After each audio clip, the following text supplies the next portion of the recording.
É estranhíssimo que um ministro e ex-presidente do Supremo Tribunal Federal vaze conversa reservada com o ex-presidente da República. Muito mais estranho. Se a conversa teve tal gravidade, por que Gilmar Mendes não reuniu o tribunal no dia seguinte e não denunciou o fato? Por que não fez uma representação contra Lula, que era o seu dever? Por que esperou um mês e tanto para se dizer indignado? É digno de um ministro e ex-presidente do Supremo vazar através da imprensa informações desse teor, se é que elas são verdadeiras? Se era para revelar, por que ele mesmo não revelou? Por que esperou a Veja fazer o trabalho para só então, numa tabelinha, dizer o que disse? Jobim, também ex-presidente do Supremo, em entrevista ao jornal Zero Hora, negou que o mensalão tenha sido tema da conversa. Contou Jobim, aspas, foi uma conversa institucional, não teve nada nos termos em que a Veja está falando, fecha aspas. Perguntado sobre a hipótese de Lula e Gilmar terem conversado reservadamente, Jobim negou. Não, não e não. E por que a revista Veja? O que já produziu para a história o quarteto Veja, Gilmar, Jobim e Lula?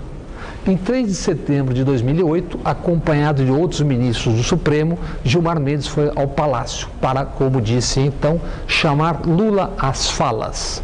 Isso porque a mesma Veja havia publicado capa sobre grampos e informado que Gilmar Mendes e o senador Demóstenes Torres tinham sido grampeados. O grampo nunca existiu.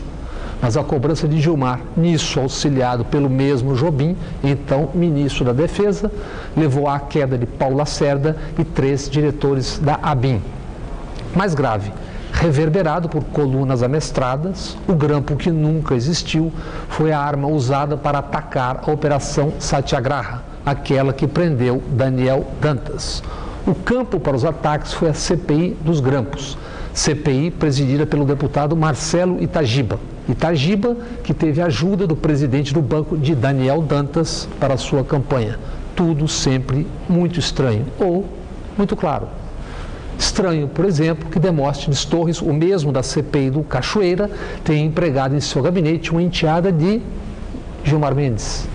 Aliás, depois disso tudo, o ministro Gilmar Mendes ainda se considera habilitado para votar no caso do mensalão. Esse gesto do ministro se torna, obviamente, uma declaração de voto antecipada. Mais um fato estranho. Por que Lula, tão experiente, tão rodado, se põe outra vez numa conversa do gênero com Jobim e Gilmar Mendes? A assessoria de Lula, como vimos, negou há pouco o que o Gilmar Mendes diz que ele disse. Se ele disse ou se tivesse dito, isso seria um desastre.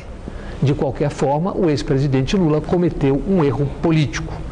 Não bastaram o grampo que não existiu e a atuação anterior desse triunvirato Gilmar Mendes, Jobim e Demóstenes Torres? O que Gilmar Mendes, ministro do Supremo Tribunal, foi fazer no escritório de um advogado, Jobim, e com um ex-presidente da República? E por que, ainda e mais uma vez, Lula confiou em Gilmar Mendes? Boa noite.